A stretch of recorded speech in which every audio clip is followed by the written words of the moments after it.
In this simple video tutorial, I'm going to share with you how you can add swipe up on Instagram story. You can simply add swipe up to stories on Instagram in just few simple steps. To do this, open up your Instagram. On my profile page, tap on the profile icon to add any story of your own choice. Let's randomly choose this right here. So guys, let's say we got a link to our online store and we want customers on Instagram to just swipe up to go directly to the online store. Just make sure you have already copied the link to clipboard.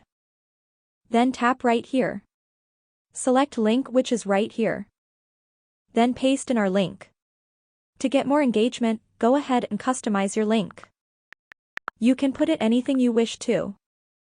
Press done and the link will get generated successfully.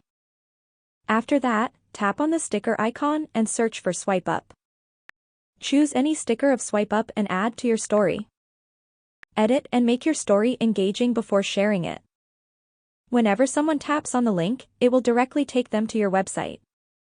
That's the only way to go away with that. If you have any questions regarding to this video, just let me know in the comments section down below.